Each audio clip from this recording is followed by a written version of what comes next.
Oke, aku mulai ya. Assalamualaikum, Ibu. Sebelumnya kami ingin memperkenalkan diri. Kami dari Universitas Binawan Angkatan 2002.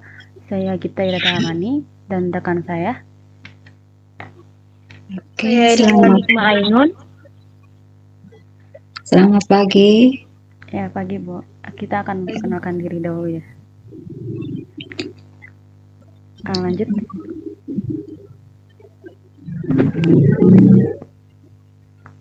Oke, Fitma. perkenalkan diri ya.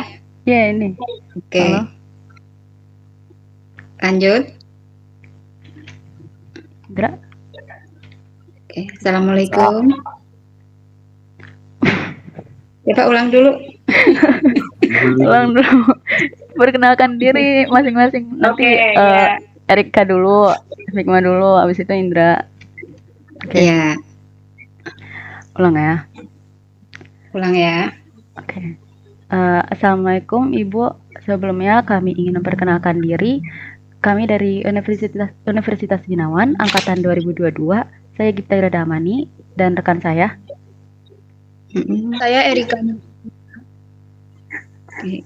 Saya Sigma Ainun. Saya Indra Fadila Hakim. Oke. Mungkin Ibu bisa memperkenalkan diri supaya bisa lebih dekat lagi. Ya, assalamualaikum. Selamat pagi. Perkenalkan, saya Vivi Kusumawati, fisioterapi. Oke. Saya mulai ya wawancaranya, Bu. Sudah berapa lama Ibu bekerja di tempat kerja sekarang? Saya bekerja di Rumah Sakit Mayapada, Jakarta Selatan, kurang lebih sudah 10 tahun. Oke. Pandangan Ibu tentang fisioterapi di masa depan gimana ya? Fisioterapi di masa depan ya. Oke. Fisioterapi itu kan sebelumnya berkembang di Indonesia itu tahun 1945, di mana pertama kali itu diadakan di Solo, Rumah Sakit RC yang terkenal Rehabilitasi Sentrum itu Prof. Suharto. Waktu itu mereka fisioterapi sebenarnya belum fisioterapi, tapi hanya untuk menangani penderita cacat tubuh akibat perang. Nah, sejak itu mulailah bertumbuh sekolah pendidikan khusus untuk fisioterapi.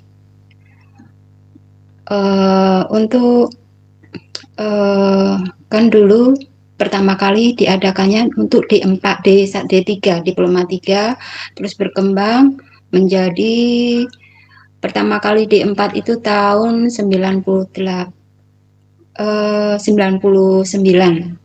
Terus akhirnya berkembang lagi ke D4 setara dengan S1, terus sampai sekarang sudah sekitar 2 atau 3 tahun ini terbentuk profesi untuk fisioterapi, khusus untuk profesinya. Nah,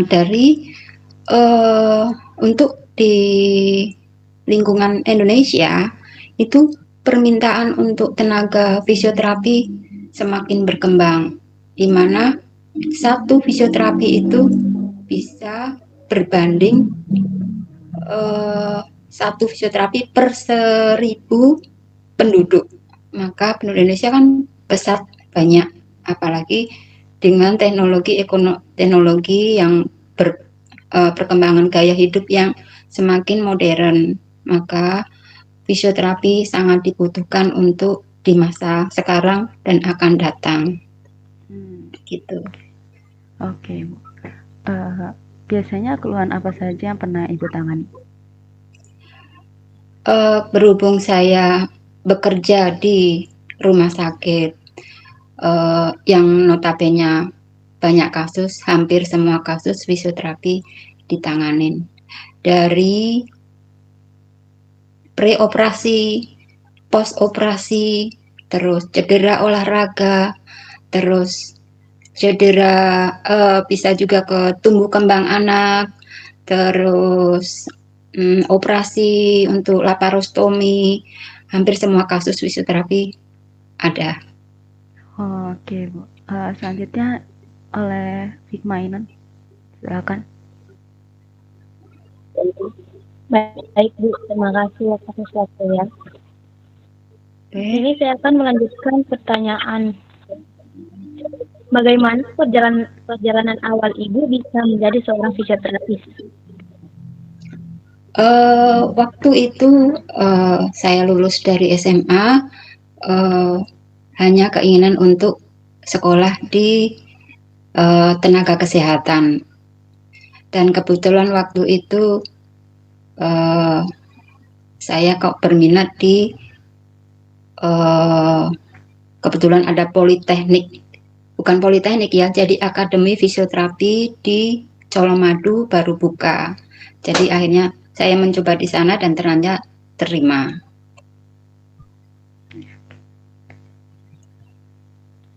Apa saja pengalaman berkesan menurut Ibu selama menjadi seorang fisioterapis? Banyak.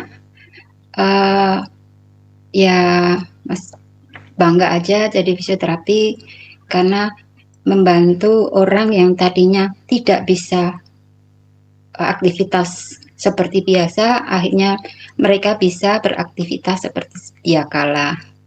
Dari yang tadinya mungkin stroke, tidak bisa ngapa-ngapain, masih di tempat tidur, dan akhirnya dia bisa berjalan dan kadang bisa sampai bisa bekerja kembali.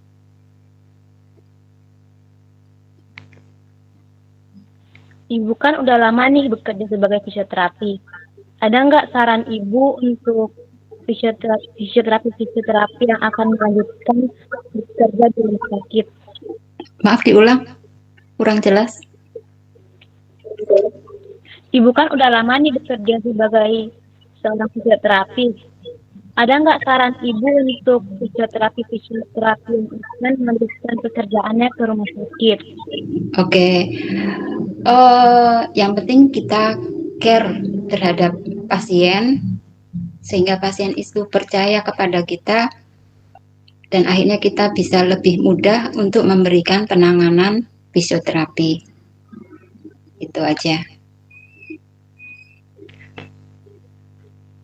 Oke, baik Bu. Selanjutnya, dari pertanyaan selanjutnya akan saya bacakan. Apa pandangan Ibu tentang fisioterapi? Karena kan di zaman sekarang ini orang mikir fisioterapi itu cuma tentang obat. Pandangan Ibu seperti apa? Memang tidak bisa disalahkan orang memandang fisioterapi seperti tukang pijat ya. Padahal sebenarnya orang awam tidak tahu apakah sebenarnya fisioterapi itu. Padahal kita belajar dari nol. Benar-benar belajar tentang anatomi, fisiologi, sampai ke patologi dan treatmentnya. Jadi sebenarnya terapi pijat itu hanya salah satu kecil dari modalitas untuk fisioterapi. Jadi sebenarnya kita harus membuka diri ke orang awam untuk menjelaskan apakah itu fisioterapi sebenarnya. Gitu. Apalagi kan sekarang sekolah udah tingkat menjadi profesi, dan itu bisa kita praktekkan sendiri, berwira swasta mandiri, dan juga sampai ada juga yang S2, jadi benar-benar udah spesialis. Itu ada yang spesialis pediatrik untuk anak, ada spesialis muskuloskeletal, itu otot dan tulang, terus ada fisioterapi sport injury, ada banyak macam-macam. Apalagi di luar negeri sudah semakin berkembang. Tuh. Baik. Selain bekerja di rumah sakit, seorang fisioterapis itu dapat bekerja di mana saja? Fisioterapi bisa berperan di mana saja. Kayak tadi saya bilang, bisa buka klinik sendiri, tapi itu dengan syarat kalau zaman sekarang harus lulus profesi dulu baru bisa buka praktek mandiri. Juga bisa di klinik-klinik kecantikan, ada fisioterapinya juga. Ada di klinik tumbuh kembang anak, ada di sport. Sekarang wellness sport itu benar-benar sudah berkembang. Mengapa Ibu memilih menjadi seorang fisioterapis? Dulu saya kepingin jadi fisioterapi karena saya ingin kerja di medis, tenaga medis, tapi tidak memegang darah, tidak menyuntik, itu, tidak melihat mayat, itu. Baik, pertanyaan selanjutnya dilanjut oleh Indra.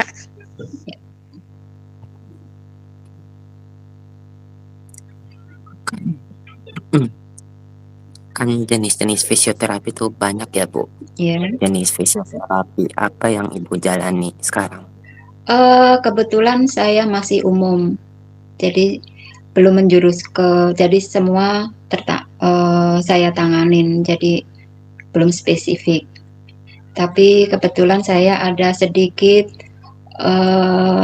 teknik limfodema, yaitu kayak teknik MLDV, itu untuk untuk melancarkan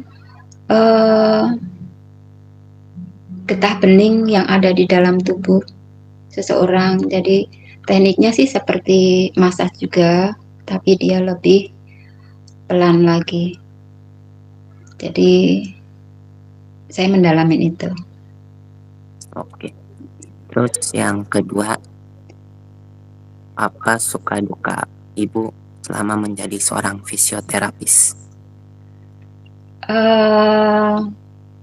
Sukanya ya melihat orang akhirnya bisa kembali beraktivitas lagi seperti yang mereka harapkan. Kalau sedihnya ya tadi mungkin kita dianggap kok dikira cuma lulusan SMA aja, padahal kita kan sudah profesi. Tapi ya nanti kita akan jelaskan lagi ke pasien, dan ternyata pasien lebih maklum dan lebih akhirnya kan mereka sadar sebenarnya mereka butuh untuk fisioterapi. Terus yang terakhir, bagaimana harapan Ibu untuk fisioterapi di Indonesia ke depannya?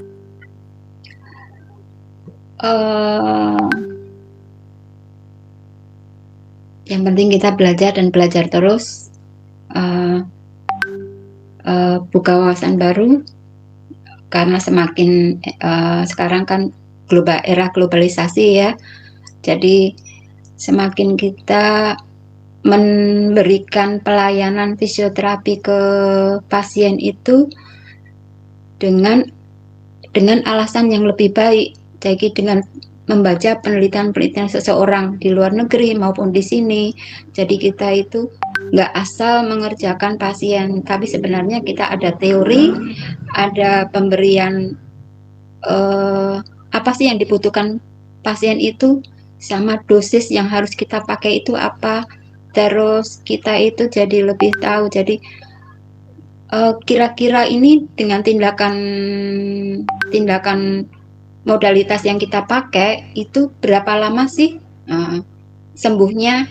Kita harus ada target itu, karena kan pasien-pasien sekarang itu mereka lebih jeli, pasti akan ditanya kapan sih sembuhnya ini, berapa lama sih kalau fisioterapi. Nah itu kita harus semakin belajar dan belajar lagi, membaca semua penelitian yang sudah dilakukan selama ini. Itu. Oke, Bu. Iya. Baik, terima kasih Ibu sudah meluangkan waktunya untuk diwawancara. Maaf sudah mengganggu waktu istirahat Ibu. Sekali lagi terima kasih banyak. Baik, terima kasih banyak. Semoga dengan sedikit sedikit wawasan dari saya akan memberikan semangat lagi untuk calon-calon fisioterapi yang akan datang. Iya, terima kasih Ibu. Oke. Yes. Okay. Bu. Terima kasih. Oke, selamat siang. Mengganggu waktunya. Oke.